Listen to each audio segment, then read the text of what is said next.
We love Jimmy Olsen. He's even wait for season 2. I love season 2 Jimmy so much. Oh my God, he's great. Season 2. You guys are talking about season 2? My goodness, I cannot. Eventually, Jake, what did you do? I cannot. It was announced. It was announced. It was announced.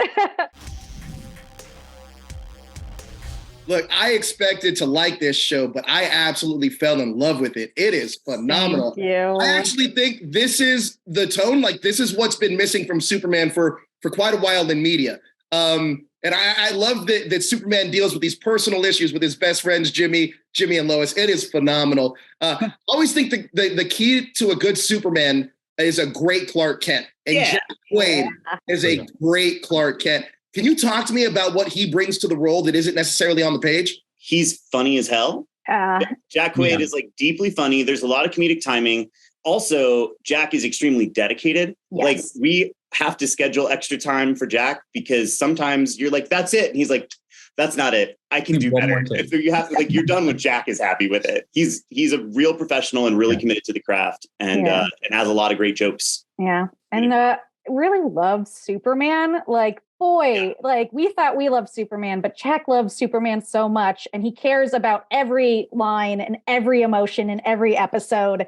Well, and then he's like, we gotta do another take, and it's great. I love Superman. Like, the only way that my dad was able to get me to go to church in a suit is if I was able to wear a Superman suit underneath. Yes. I grew up loving this character. So good. Can you guys talk to me about the animation style and how some of those anime style storytelling tropes work with the Superman narrative? Because they're brilliant. There's 2 stories there. So the visual style is we did some design tests during early development. Christy Singh did this beautiful pass that's more or less what you're going to see in the show. Yeah. And everybody fell in love with it. And she had worked with Brendan on Korra. And we knew that we were going to be animating it with a Korean studio. Voltron. We knew that we were going to be animating with a Korean studio. We hoped it was going to be Studio Mir. And so, like, Christy had learned in part to design from them. So we're designing to where we're going to go. The other part of it is that's kind of the baseline visual vernacular for all of our artists. Like, everybody draws in that idiom. Brendan draws that way. I am probably the least anime style artist on the show. Other than Gundam. I was gonna say, and I am like, all I've done with my career is like make Spider-Man an anime character. So like it's and I'm one of the less anime folks. And then like story-wise, from the time I was developing it with Brendan to then even more when Josie came on, we're like, this is what we want to do. Like, we want to pull from these stories that were influenced by Superman, like Dragon Ball, right? Yeah. Or like any of these sort of like superhero stories like Sailor Moon. We want to pull from that stuff, bring it back over and spin that the way that like Toriyama Akira spun Superman. That's amazing. So I watched the first episode with my little girl. She had to go to sleep, so I had to continue watching. She was really upset with me that I had to continue watching for work, but I was watching this with my girlfriend, and we had some laugh out loud moments. But not only that, the heart of this story is incredible, which I absolutely love. So what's the secret to telling a fun, compelling Superman story? Because this nails the tone that I've wanted to see in every single way. Yeah. What's the secret sauce? I mean, I think it's 2 things. I think one is it's the tone that we want to see too. Like it's why he's Clark Kent and Superman's kind of the mask. It's, like people get all in their heads about like, oh, Superman has so many powers. How do you like make him like a relatable character? But it's like, he's relatable because deep down, he really is human. He loves people. He cares about people. He doesn't want to see others get hurt. He's worried that he might hurt them. Like, everybody's a little fragile. So, tapping into not Superman is a god who's come down from, the ether, but Superman is a boy who grew up in Smallville and cares about other people. That's our starting point. That's always been the thing that we love the most.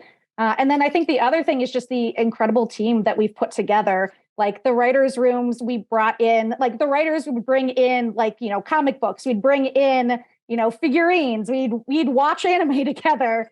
The actual crew would bring so many of their own ideas and spins. Like, there's so many little touches or the ways villains look or the ways things worked that are 100% because the crew was so excited about it that they're like, what about this? What about this?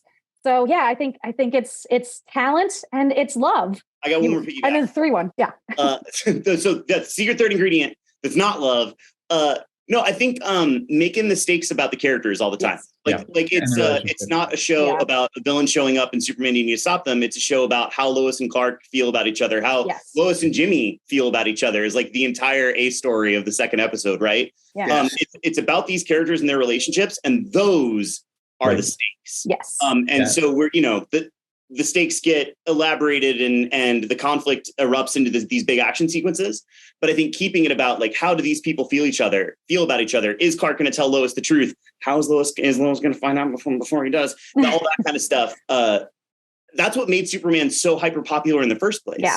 Is this dude who was hiding. And so the stakes weren't just, will he save the city? It's, is he going to get caught? Yeah. Is the spot with the girl he likes going to get blown up? Like, what's going to happen with that? And so I think that's a crucial element. And people don't want to do it all the time because I think it can feel silly. It can feel a little Scooby-Doo, but it's a little Scooby-Doo. And it's us embracing the humor of it too, of like, it's the funny part and the fun part. Why would you want to take that out? Yeah, I love that because I feel that that's when Clark or Superman is at his finest, is when he's dealing with these personal issues and his friends are along, dealing with them as well. Another thing that I loved as well, it's a simple line that Superman says to one of the villains, I don't want to hurt you. I want to help you. And I think that is exactly the tone of what Superman is. Now, Brandon, talk to me about this. Can you talk to me about some of the villains? Because it feels like you guys built some of these villains from the ground up. They're all fresh new takes, it seems like, on some of these villains. Can you talk about that a little bit? In some of the other interviews, we brought up the fact that execs gave us good notes, which is, nice. And one of the very early ones was like, we were sort of told to hold off on Lex Luthor for a bit. Mm-hmm. So it forced us to sort of like dig in and be like, who do we have available to us that can create sort of a good counterpoint to our Clark Kent, who is someone who cares about people. And as you saw, we found a way to do that with certain villains that reflect some of our real world modern villains. And I think that's really what we're trying to do. Now, another cool thing I love about this show, can you talk about the importance of representation in superhero stories? Yeah, I mean, it's huge. Seeing someone who looks like you on screen saving the day is, it's incredible. It's something that unfortunately doesn't happen enough in these stories and these things.